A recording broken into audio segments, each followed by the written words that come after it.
Hi friends, எல்லாம் எப்படி பார்க்கீங்க? எல்லாம் நல்லா இருக்கீங்க. இப்போ நம்ம என்ன பண்ண போகிறோம்னா, காலை டிஃபனுக்கு சுரக்காய் போட்டு உரப்படை கட்ட போகிறோம். அதுக்கு என்ன பண்ணணும்னு பார்த்துப்போமா? இது வந்து ரேஷன் அரிசி. ரேஷன் அரிசி வந்து 3 மணி நேரம் ஊற வச்சுங்க.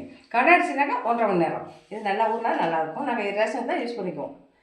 அப்போ அதுக்கு தேவையானது கடலப்பருப்பு, துவரம்பருப்பு, கொஞ்சோண்டு உளுந்து, முருங்கப்பருப்புக்கு.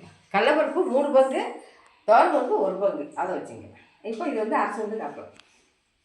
சரிங்கப்பா, இதை அரைச்சி பண்ணுங்க. நல்லா இது குறன்னு அரைச்சிங்க, குறன்னு வச்சுங்க. மாவும் குறன்னு அரைச்சி, அப்போ நல்லா டேஸ்ட்டாக இருக்கும். அதுக்கு தேவையான பொருள் இந்த பொருள் பூண்டு, வாய்க்காண்டி பூண்டு, இஞ்சி, இந்தாங்க பூண்டு போட்டுங்க, இஞ்சி போட்டுங்க, கொத்தமல்லி எவ்வளோ வேணாலும் போட்டுங்க, நல்லாயிருக்கும். இது கருவேப்பிலை நெய்ஸாக அரிஞ்சு போட்டுங்க, அப்போ தான் நல்லாயிருக்கும். இது வெங்காயம், அதுக்கு தேவையான வெங்காயம் போட நல்லாயிருக்கும். இதில் என்ன இதுதான் பெஸ்ட்டு, நல்லாயிருக்கும். இது நீங்கள் ட்ரை பண்ணி பாருங்கள். இது சுரக்காய் துருவி வச்சுங்க, அரைக்கலாம் வேணாம். இது சேர்த்துக்கலாம், நல்லா மொறு டேஸ்ட்டான இது.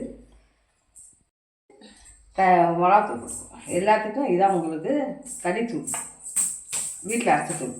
உங்களுக்கு எவ்வளோ காரம் நீங்கள் காரமாக சாப்பிட்டா தான் டேஸ்ட்டாக இருக்கும். வெறுசாகவே சாப்பிடலாம், தேங்காய் சட்னி வச்சுக்கியும் சாப்பிடலாம், வெறுசாகவும் சாப்பிட்லாம். கொஞ்சோண்டு மஞ்சள் போட்டுங்க, சும்மா கலர் காட்டி லேசாக போட்டுங்க, அவ்வளோ. இதுக்கு தேவையான உப்பு போட்டுக்கலாம். சோம்புத்தூள் எவ்வளோக்கு தேவையானதோ அந்த அளவுக்கு சோம்பு போடுங்க. சோம்பு வாசமாக இருக்கும், கொஞ்சம் கூட இருக்கிறதுனால இன்னும் கொஞ்சம் போட்டுக்கோங்க, அவ்வளோதான். இதை போட்டு மிக்ஸ் பண்ணி அடை தட்டிட வேண்டியதான். செம்ம டேஸ்ட்டாக வந்து தேங்காய் சட்னி தொட்டு வச்சு சாப்பிட்டு இந்த பக்கம் எப்படி இருக்கும், செமையாக இருக்கும். இதாப்பா நல்லா பஞ்சாச்சு பாருங்க, நல்லா ஈவனாக நல்லா பஞ்சாச்சு. இப்போ அடை தட்டிடலாம். எடுத்துங்க, இது கட்டுறது தான் உரப்படங்கிறது. இந்த காட்டியெல்லாம் கொண்டு ஊற்றக்கூடாது. இது இந்த மாதிரி குடிச்சு சாப்பிடுங்க, நல்லா முறு இருக்கும். நல்லா மெல்லிசாக தட்டிங்க, சிம்மில் வச்சு போட்டுங்க, நல்லா வேகணும். எடுத்துட்டு நல்லா திரி போட்டு எடுத்துக்கலாம். ரெடி, சுரைக்காய்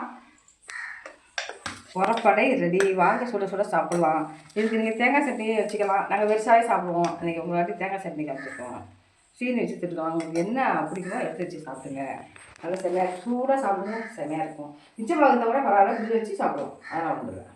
இல்லைங்க, நல்லா இருக்கும். மெல்லிசாக்கு நல்லா இந்த சுரைக்காய் போடுறது தெரியும். சுரைக்காய் அவ்வளோ போட்டுருவோம், நல்லது, உங்களுக்கு தெரியும். வாங்க உரப்பட சுட சுட சாப்பிடுவோம். வேலை ஸ்கூலுக்கு ரெடி ஆகிட்டு இருக்கான், அதனால நாங்கள் சாப்பிட ஆரம்பிக்கிறோம். இதான் காலை சாப்பாடு எல்லாத்துக்கும் இல்லை. வாங்க நம்ம வீட்டில் உரப்பட சொல்லுறது சாப்பிடுவோம், செம்ம டேஸ்ட்டாக இருக்கும். எங்கேயாச்சும் சுரக்காய் போட்ட மாதிரி கொஞ்சம் நிறைய பிடிக்கும். இது ட்ரை பண்ணுங்கள். வாங்க அடுத்த வீடியோ போய் பார்க்கலாம். தேங்க்யூ.